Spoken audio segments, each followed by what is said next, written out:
The MAGA movement is starting to unravel, and there isn't much Donald Trump can do about it. Across the White House, Congress, and the country, he has broken too many promises for his base to unite the same way it once did. On top of that, his former ally and now open rival, Elon Musk, is using the moment to take some pointed shots at him, adding fuel to what's quickly becoming a MAGA civil war. In this video, we'll break down exactly what this means for Trump's political future. But before we dive into the details, make sure to hit the like button, and if you're new here, don't forget to subscribe. It really helps support the channel. Now let's start with the battle brewing in Congress, where Thomas Massie has raised new questions surrounding the Jeffrey Epstein files.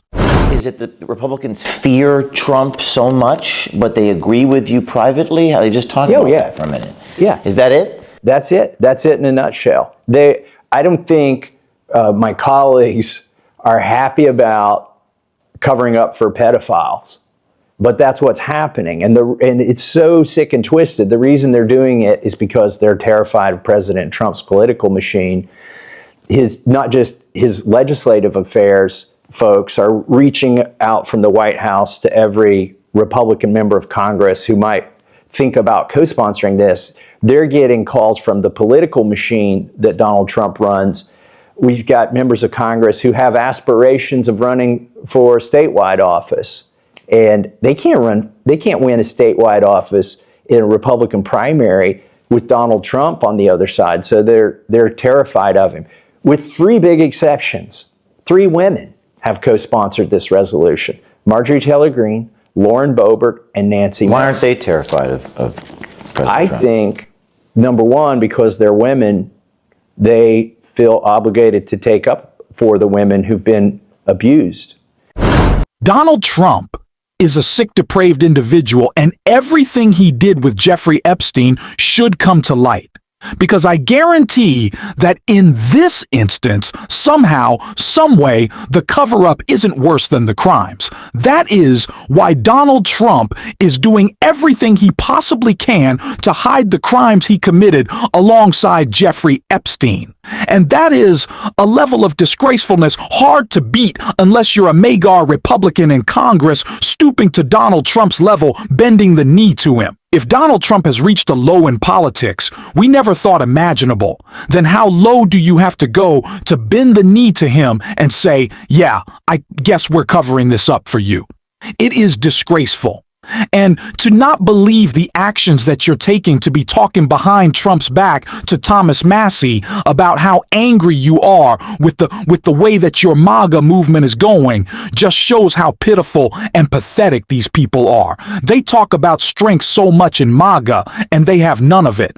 They are afraid of a reality TV host and are unable to actually fight for anything. Just this decency for victims to have their stories heard, and they just continue to bend the knee, except for some examples in which they get pretty violent, which is the other MAGA civil war that triggered Elon's post.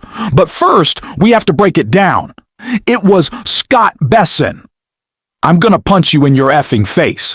Scott Bessent, and threatens an administration rival. A private dinner attended by dozens of administration officials and close advisors to Donald Trump was temporarily marred by a dramatic clash between 2 of Donald Trump's top economic officials, with Treasury Secretary Scott Bessent at one point threatening to punch top housing finance official Bill Pye in the effing face. Amid the cocktail hour den, Bessent lashed out at PY in an expletive-laden diatribe. The Treasury Secretary had heard from several people that the Federal Housing Finance Agency director had been bad-mouthing him to Trump. A person close to him said he wasn't about to engage in chit-chat as if nothing was amiss. Why the F are you talking to the president about me? F you. Bessent told PY. So Republican members of Congress are talking behind Donald Trump's back. Members of Donald Trump's administration are talking behind each other's back. It is all a mess in MAGA world right now. And as that is the case, the man who caused the biggest mess we've seen in Donald Trump's presidency so far, with one post claiming, which seems like a truthful claim at this point, that Donald Trump was in the Epstein files. Elon Musk decided to insert himself in the conversation and have his own little bit of fun. Elon Musk posted the Politico story on Twitter and wrote, "You might also remember Donald Trump saying this in response to a question about whether there was a fight between Elon Musk and Scott Essen." Are you going to get rid of the Tesla and the Starlink service that you have here at the White House? No, I haven't heard that. I mean, I may move the Tesla around a little bit, but I don't think we'll be doing that with Starlink. It's a good service. Where are you going to move it to? Move it around, what do you mean? I have a lot of locations. Actually, about the Tesla. I had so many locations that I don't know what to do with them all. About the Tesla, did you ever see Elon Musk get physical with the Treasury Secretary? No, I didn't. And I tried to They ask... did have an argument, but I didn't see I didn't see a lot of physicality there. And there was this New York Times report that he did not want to talk about, Elon Musk, that alleged that he, towards the end of his time in the White House, was blurring the lines between recreational use of drugs and medicinal. Do you think he ever had drugs here at the White House? I really don't know. I don't think so. I hope not. Look, I wish him well. You understand. We had a good relationship, and I just wish him well. Very well, actually. Yeah. From my perspective, Scott Bessent seems more interested in picking fights than doing much else. And honestly, a lot of these figures are completely out of control, acting on emotion, anger, and insecurity, hardly the qualities you'd want from people holding top positions in government.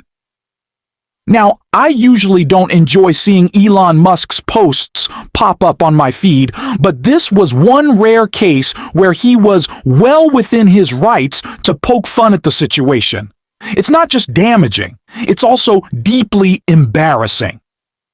Beyond the very serious issues surrounding Donald Trump's connections to Jeffrey Epstein, there's the simple fact of how often these stories highlight just how little respect some leaders seem to have for their own base. They think they can pressure and intimidate Republicans in the House and Senate to fall in line, no matter how absurd the defense. The latest narrative has shifted from Trump doesn't draw pictures as an excuse for the infamous birthday card to now claiming that's not his signature. But the truth is, the handwriting is unmistakable. It's so obviously his that even Lawrence O'Donnell shared a personal account confirming the signature as Donald Trump's on a card written to none other than Jeffrey Epstein. Everyone working for Donald Trump tells them to refuse to believe their eyes. And as I told Rachel, I have my own entry to offer in the Trump handwriting samples. In the second week of January in 2016, I got my one and only note from Donald Trump. It was a handwritten note, and he signed it, "Best wishes, Donald." Just the first name, just like the birthday letter. It was a very friendly note that I received from Donald, as he put it, Donald Trump. And it was almost generous, and I say almost generous because it included a contribution to my favorite charity. But the check Donald Trump sent me was from the Donald J. Trump Foundation, which we now know was operating so fraudulently that it is no longer allowed to operate in the state of New York and has been disbanded.